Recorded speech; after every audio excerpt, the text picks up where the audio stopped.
महाराष्ट्र के रायगढ़ से बड़ी खबर है, जहां लैंडस्लाइड हुआ है। बता दें कि मलबे में 100 लोगों की दबे होने की आशंका है। भारी भूस्खलन हुआ है और उसकी चपेट में पूरा गांव आ चुका है। रायगढ़ के इरसालवाड़ी गांव में लैंडस्लाइड हुआ है। पहाड़ की मिट्टी खिसकने से पूरा गांव उसकी जद में आ गया है। एनडीआरएफ की 4 टीमें मौके पर पहुंची है। रेस्क्यू ऑपरेशन लगातार जारी है। महाराष्ट्र के मुख्यमंत्री एकनाथ शिंदे भी घटनास्थल पर पहुंचे हैं। ये बड़ी खबर इस वक्त आपको बता रहे हैं। देर रात भूस्खलन हुआ है, पूरा गांव चपेट में आ चुका है। कई लोगों के दबे होने की आशंका है। रेस्क्यू ऑपरेशन लगातार चल रहा है। एनडीआरएफ की टीम मौके पर पहुंची हुई है। खुद मुख्यमंत्री एकनाथ शिंदे भी घटनास्थल पर पहुंच गए हैं। हालात का जायजा लिया जा रहा है। खालापुर तालुका में चौक गांव के पास मोरबे बांध क्षेत्र में इरसलवाड़ी समुदाय है, जो आदिवासी है। इनकी एक बस्ती यहां पर है। इरसलवाड़ी किले की पहाड़ी ढह गई है। 40 से 50 घर दब गए हैं और आशंका यह है कि 100 से 150 लोग यहां दबे हुए हैं। इस वाड़ी में आदिवासी ठाकुर समुदाय के घर हैं। भारी बारिश और ढहती मिट्टी से बचाव कार्य में काफी दिक्कतें भी आ रही हैं। जो रेस्क्यू ऑपरेशन है लगातार चल रहा है और एनडीआरएफ पूरे एक्शन मोड में है। खोपोली नगर परिषद और पनवेल नगर निगम की राहत टीमें भी दवाएं और खाद्य पदार्थ लेकर मौके पर पहुंची हैं। ये घटना रात करीब 12 से 12:30 के बीच की बताई जा रही है और ये हादसा तब हुआ है जब सब लोग गहरी नींद में सो रहे थे। 100 से 150 लोग मलबे में दबे हो सकते हैं। पूरा गांव भूस्खलन की जद में आया है। पूरी पहाड़ी ढह गई है। इरसलवाड़ी आदिवासी समुदाय की ये बस्ती है, जहां किले की पहाड़ी ढह चुकी है और इसकी चपेट में पूरा गांव आ चुका है। एनडीआरएफ की कई टीमें मौके पर पहुंची हैं। रेस्क्यू ऑपरेशन लगातार किया जा रहा है, लेकिन मौसम खराब है, जिसकी वजह से काफी दिक्कतें पेश आ रही हैं। सुजाता द्विवेदी मेरे सहयोगी मुंबई से लाइव जुड़ रही हैं। सुजाता, कैसे पूरा हादसा हुआ है? कितने लोग अभी मलबे में दबे हो सकते हैं? एनडीआरएफ ने कितने लोगों को बचाया है? पूरी जानकारी दीजिए।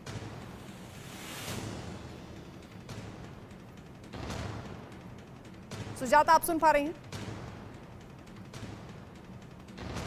सुजाता से संपर्क नहीं हो पा रहा। फिलहाल खबर पर लगातार बने हैं, तस्वीरें भी आप तक पहुंचा रहे हैं किस तरीके से पहाड़ दरका है और मलबे में जिंदगियां फंसी हुई हैं।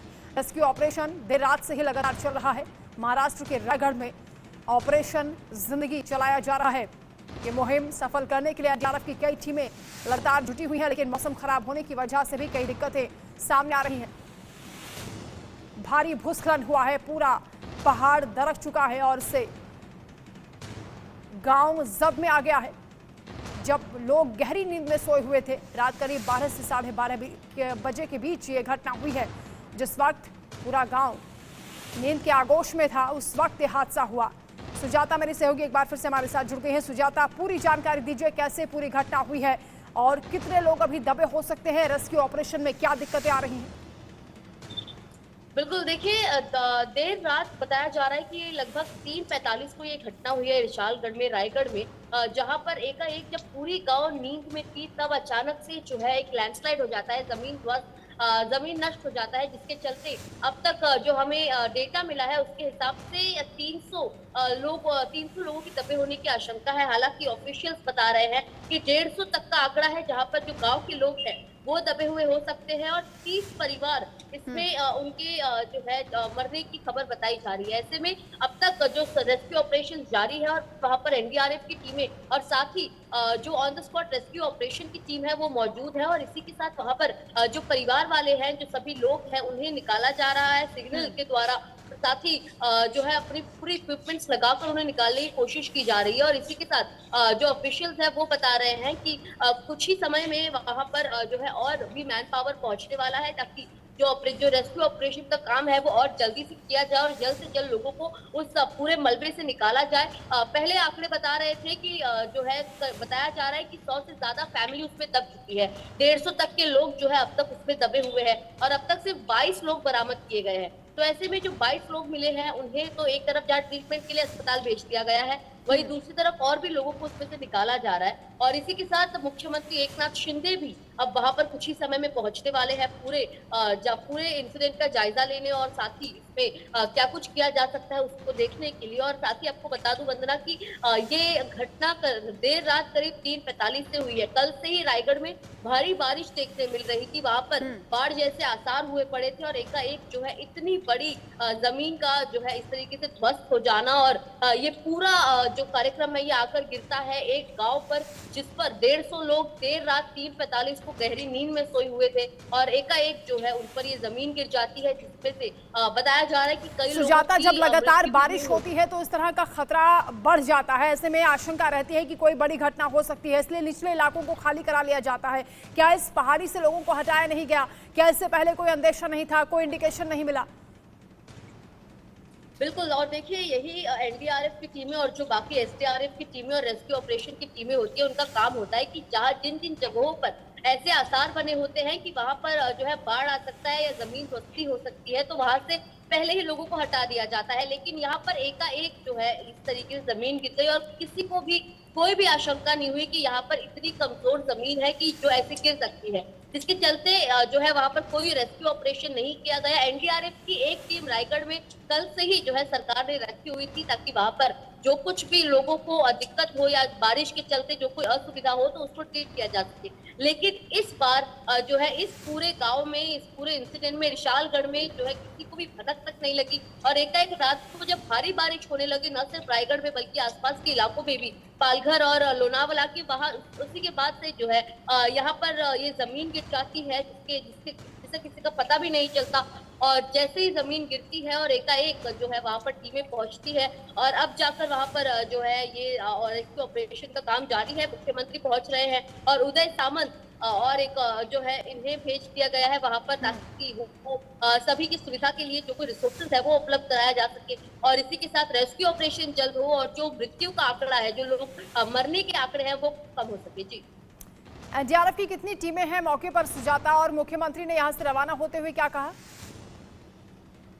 बिल्कुल, देखिए बात करें एनडीआरएफ की टीमें तो पिछले रात से ही, जैसे ही घटना पूरे क्रमांक में आया है तब से ही वहां पर एनडीआरएफ की टीमें को उपलब्ध करा दिया गया है और अब तक बताया जा रहा है कि लगभग 5 एनडीआरएफ की टीमें इस मौके पर मौजूद है। और इसी के साथ मुख्यमंत्री को जैसे ही इस बात का जो है जायजा मिला, जैसे उन्हें ये निरीक्षण मिला कि यहाँ पर इतनी बड़ी घटना हो चुकी है, तो वो जल्द से जल्द वहां के लिए रवाना हो चुके हैं। और आज विधानसभा का कार्यक्रम भी है तो उन्हें सुबह ही जो है यहाँ पर जाना पड़ा और इसी के साथ वो जाकर बताया जा रहा है कि उन्हें इस पूरे बात को लेकर एक इंक्वायरी भी ऑर्डर करेंगे कि आखिर इसको लेकर पहले ही क्यों नहीं जांच की गई और इसकी भनक किसको क्यों नहीं लगी, क्योंकि इतनी बड़ी जमीन ध्वस्ती हुई है वंदना की ये लगभग पूरे गांव को अपने खेते में ले चुकी है। तो ऐसे में किसी को इसके बारे में भनक तक ना लगना और एकाएक जो है इसका ध्वस्त हो जाना कहीं ना कहीं बहुत बड़े सवाल खड़ा करता है। और आखिर जो रेस्क्यू ऑपरेशन टीम को वहां पर उपलब्ध कराया गया है, उनके काम को लेकर, उनकी ड्यूटी को लेकर भी यहाँ पर सवाल खड़े हो रहे हैं कि आखिर उन्हें कैसे नहीं पता लगा। तो ऐसे में अब इस समय जो है मुख्य उद्देश्य यही है कि लोगों को रेस्क्यू कराया जाए, उनकी जान बचाई जाए,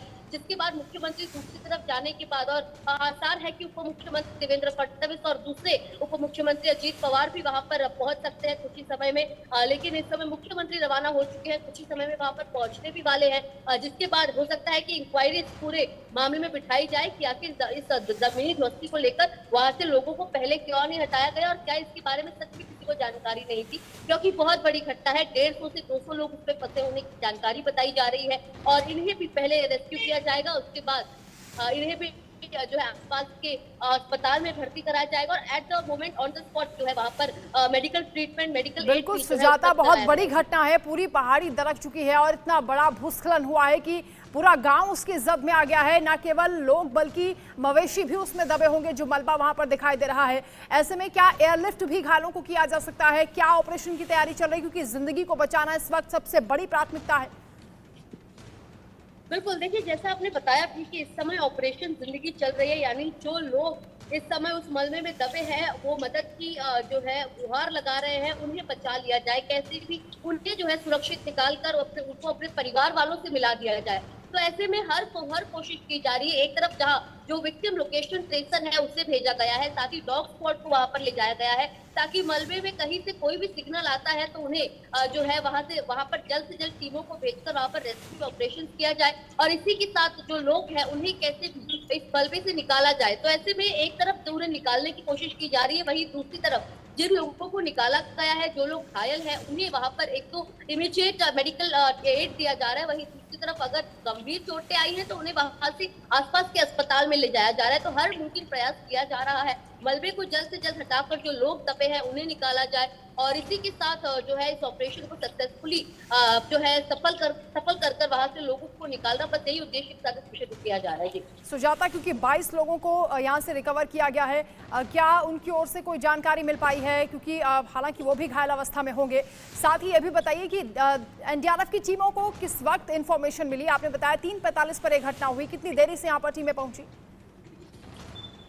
देखिए बिल्कुल, अगर बात करें वहां पर एनडीआरएफ की टीमों को कब जानकारी मिली तो 3:45 में एक घटना हुई है, और लगभग 4:30 और 5 बजे के बीच में मौके पर एनडीआरएफ की टीमें पहुंच गई थी, और वहां पर जो सर्च ऑपरेशन है वो शुरू कर दिया गया था।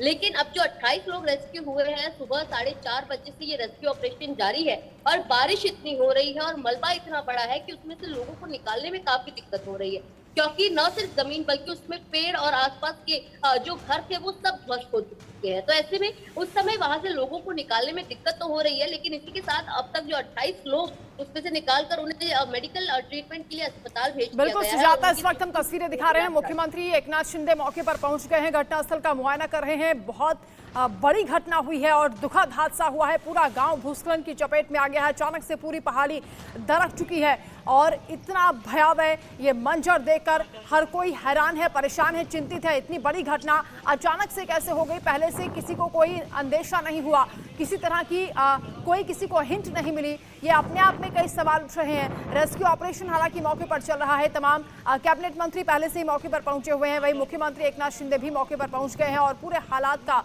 वो इस वक्त मुआयना कर रहे हैं। एनडीआरएफ के जो तमाम अधिकारी मौके पर हैं, प्रशासनिक अमला है, उनसे भी लगातार जानकारियां वो ले रहे हैं। साथ ही ऑपरेशन में बहुत सी चुनौतियां भी आ रहे हैं, बहुत से चैलेंजेस हैं, क्योंकि इस वक्त लगातार बारिश हो रही है और भारी बारिश की वजह से भी रुकावट आ रही है। लोगों को बचाने में बहुत बड़ा चैलेंज है एनडीआरएफ के सामने, क्योंकि इस वक्त मलबे के भीतर दबे हुए हैं लोग। 100 से 150 लोगों की होने की आशंका है। पूरा गांव इस भूस्खलन की चपेट में आ चुका है। बहुत बड़ी घटना हुई है और इस वक्त जिंदगी को बचाना सबसे बड़ी प्राथमिकता है। मुख्यमंत्री खुद मौके पर पहुंच गए हैं। मुख्यमंत्री एकनाथ शिंदे को इन तस्वीरों में आप देख भी रहे हैं, बेहद परेशान हैं, चिंतित हैं, इधर उधर फोन भी लगा रहे हैं, लोगों से भी बातचीत कर रहे हैं और अधिकारियों से भी जानकारी हासिल कर रहे हैं। जिस भी तरीके की मदद सरकार की ओर से की जा सकती है वो हर संभव मदद यहाँ पर पहुंचाई जाएगी। लेकिन आप देखिए किस तरीके से लगातार बारिश यहाँ पर हो रही है। बड़ी संख्या में प्रशासनिक अमला यहाँ पर आपको दिखाई देगा, तमाम अधिकारी मौके पर हैं। खुद मुख्यमंत्री ने भी मोर्चा संभाला है और खुद वो घटनास्थल पर पहुंचे हैं। ये बहुत बड़ी बात है कि मुख्यमंत्री बहुत जल्दी यहाँ पर पहुंच गए हैं। सुजाता, अमूमन इस तरह की घटनाओं में हम देखते हैं कि ऑपरेशन खत्म होने के बाद ही बड़े नेता पहुंच पाते हैं, लेकिन खुद सीएम ने मोर्चा संभाला है और लोगों को सांत्वना भी उनकी ओर से दी जा रही है। सुजाता, चुके हैं और वहां पर जाने के बाद से जो एनडीआरएफ के ऑफिशियल्स हैं और जो मंत्री भेजे गए हैं वहां पर, उनसे लगातार मुख्यमंत्री एकनाथ शिंदे बातचीत कर रहे हैं, उनसे जानना चाह रहे हैं कि आखिर इसके बारे में किसी को पहले जो है जानकारी क्यों नहीं मिली और जानकारी मिलने के बाद से इतनी देरी क्यों लग रही है। और इसी के साथ मुख्यमंत्री का जो है कहना भी ये भी है कि किसी समय में जब वो मीडिया से बातचीत करेंगे तो साफ तौर पर जैसा कि आपने सही बताया कि जो नेता है वो जल्दी नहीं पहुंचते, लेकिन ये घटना इतनी बड़ी है कि एकाएक जो है भारी बारिश तो हो ही रही थी, लोगों को दिक्कत हो रही थी, लेकिन एकाएक जो है इतनी बड़ी जमीन ध्वस्त हो जाना कि पूरा गांव जो है वो इसके चपेट में आ जाना। 150 से 200 लोग इसमें फंसे बताए जा रहे हैं और जो मौत का आंकड़ा है वो भी अब तक क्लियर नहीं हो पाया है। हो सकता है कि वो और ज्यादा हो या कम हो तो फिर इसे शुक्र मनाया जाएगा, लेकिन इस समय जो है मुख्यमंत्री वहां पर जायजा ले रहे हैं और समझना चाह रहे हैं वहां के अधिकारियों से कि आखिर इसके बारे में किसी को जानकारी क्यों नहीं लगी और अगर जरूरत पड़ी तो इसमें इंक्वायरी भी बिठाई जाएगी। क्योंकि एक तरफ जहां एनडीआरएफ की टीमें और बारिश को लेकर जो प्रिपरेशन है वो काफी पहले से शुरू कर दी जाती है ताकि किसी भी प्रकार से कोई असुविधा ना हो, लेकिन एक तरफ जहां छोटे मोटे जो दिक्कतें होती हैं, चाहे वो जल जमाव का हो या सड़क के गड्ढे का हो, लेकिन जो ये बड़ी जो बड़े दुर्घटनाएं होने के आसार होते हैं वो जब होते हैं तो इसको लेकर जो है कंसर्न और ज्यादा बढ़ जाता है और कई सवाल भी खड़ा करता है। तो ऐसे में अब एक तरफ जहाँ मुख्यमंत्री पहुंचे हैं वो इस पूरे स्थल का जायजा ले रहे हैं और बहुत जल्द जो आंकड़े सामने आएंगे, क्योंकि एक तरफ जहाँ पता लगेगा कितने लोग जो है हर्ट है, इंजर्ड है, कितने लोगों की मृत्यु हो चुकी है, उसके बाद जो कंपेंसेशन भी दिया जाता है वो दिया जाएगा और इसी के साथ लोगों को जल्द से जल्द ट्रीटमेंट कराकर उन्हें सही कर दिया जाए और साथ ही ये पता लगाया जाए कि आसपास के ऐसे कितने गांव हैं जो ऐसे खतरे में जो है रौंद रहे हैं और कहीं उनके साथ भी ऐसी दुर्घटना ना हो, इसको लेकर भी अब तक नजर रखी जाएगी ताकि ऐसी कोई और जो है जमीनी दोस्ती का कार्यक्रम जो दुर्घटना है वो और ना हो। जी, सैकड़ों लोग इस वक्त मौत से जूझ रहे हैं। सुजाता और मुख्यमंत्री खुद मौके पर पहुंचे हैं। एनडीआरएफ की कई टीमें लगी हैं, लेकिन बादलों की गड़गड़ाहट सुनाई दे रही है। हाई टाइड का भी अलर्ट है। लगातार बारिश हो रही है। कितनी रुकावटें आ रही हैं?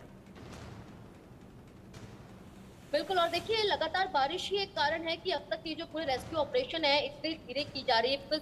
एक तरफ जहां जरूरी है कि इस समय लोगों की जान बचाई जाए, उन्हें जल्द से जल्द उस मलबे से निकाला जाए, वहीं दूसरी तरफ आखिर जो गीली जमीन है उस वजह से लोग अगर अंदर भी धंस जाए तो उनका पता लगना जो है बहुत मुश्किल है क्योंकि वो रिस्पॉन्ड नहीं कर रहे होते हैं। तो ऐसे में एक तरफ जहाँ जमीन गीली है, मिट्टी गीला है, वहीं दूसरी तरफ जो भारी बारिश है कहीं ना कहीं बहुत बड़ी बाधाएं बन रही है। और ऐसे में रायगढ़ में आज भी जो है अलर्ट जारी किया गया है मौसम विभाग द्वारा कि भारी बारिश हो सकती है और रायगढ़ में कल से ही बाढ़ जैसे आसार बने हुए हैं, जिसके चलते वहां पर एनडीआरएफ की टीमों को मौजूद कराया गया था। लेकिन इस घटने के बाद अब और ज्यादा एनडीआरएफ की टीम जो है वो मौके पर मौजूद है क्योंकि रायगढ़ में अगर आप देखिए तो कल ही स्कूलों को और जो कॉलेजेस है उन्हें छुट्टी दे दिया गया था क्योंकि इस प्रिडिक्शन के चलते कि वहां पर भारी बारिश हो सकती है और भारी बारिश इतनी हुई कि वहां पर लैंडस्लाइड हो गया, जिसके चलते कई लोग जो है उसमें दबे हुए हैं। तो ऐसे में अब और ज्यादा सख्ती से इसके साथ जो है काम किया जाएगा और जो मौसम विभाग है उन्होंने भी अब इसके चलते जो है अब भारी वार्निंग अलर्ट जारी कर दिया है कि वहां पर लोग अपना ध्यान दें और इसी के साथ अपनी सुरक्षा को मद्देनजर रखते हुए अगर घर से बाहर तभी निकले जब कोई जरूरी काम है, वरना घर पर ही रहे क्योंकि भारी बारिश हो रही है और जिसके चलते ऐसी कई सारी दुर्घटनाएं जो है वो बारिश के समय होती है। ऐसे में मुख्यमंत्री अब पहुंचे हैं और वो वहां पर पूरे मौके का जो एक तरफ निरीक्षण कर रहे हैं, वही दूसरी तरफ कोशिश कर रहे हैं कि जल्द से जल्द रेस्क्यू ऑपरेशन को पूरा किया जाए। बारिश जो है वो बारिश अब पूरे दिन ही होने वाली है, अगले 3 दिन तक जो है अलर्ट जारी किया गया है। तो ऐसे में बारिश को जो है साइड में रखकर वहां पर जो लोग हैं पहले उन्हें निकाला जाए और मैन पावर और रिसोर्सेज लगाकर वहां से जो मलबे है उसे हटाकर उसमें से लोगों को बाहर निकालकर जल्द से जल्द मेडिकल एड उपलब्ध कराया जाए और उन्हें उनके परिवार से मिलाकर जो है जल्द से इन सभी को उनकी जो नॉर्मल पोजीशन था उस पर रखा जाए। यही इस समय वहाँ की जो एनडीआरएफ की टीम है उनका लक्ष्य है और इस पर ही काम किया जा रहा है क्योंकि बहुत बड़ी घटना है। महाराष्ट्र में पिछले कुछ सालों में ऐसी घटना सामने नहीं आई थी। बिल्कुल, और इस घटना से दहशत इस बात को लेकर भी है कि पूरे इलाके में इस वक्त खतरा हो सकता है क्योंकि लगातार बारिश हो रही है और ऐसे हालात अक्सर बन जाते हैं जब बारिश होती है। इतनी बड़ी घटना का हो जाना, इतने अचानक से हो जाना, इस पर भी कई सवाल उठ रहे हैं। जांच होगी तो पता चलेगा। फिलहाल आप नजर बनाकर रखिएगा सुजाता। बहुत शुक्रिया आपका तमाम जानकारी के लिए। अब खबरों में आगे बढ़ेंगे। अहमदाबाद से खबर है जहां इस्कॉन ब्रिज पर देर रात भीषण हादसा हुआ है। हादसा अहमदाबाद के सबसे बड़े हादसों में से एक बताई जा रही। इस हादसे में 9 लोगों की मौत हो गई है। अहमदाबाद में इस्कॉन ब्रिज पर देर रात ये भयानक हादसा हुआ। ये हादसा अहमदाबाद के सबसे बड़े हादसों में गिना जाएगा जिसमें 9 लोगों की दर्दनाक मौत हुई है। इस हादसे में एक पुलिस कर्मचारी और एक होमगार्ड की भी जान चली गई। राजपथ क्लब की ओर से आ रही एक कार ने लोगों को टक्कर मारी और इस हादसे में सड़क पर खून बहने लगा। हादसा इतना भयानक था कि लोग 25 से 30 फीट दूर जाकर गिरे। तस्वीरें भी बयां कर रही हैं कितना विभत्स हादसा हुआ है।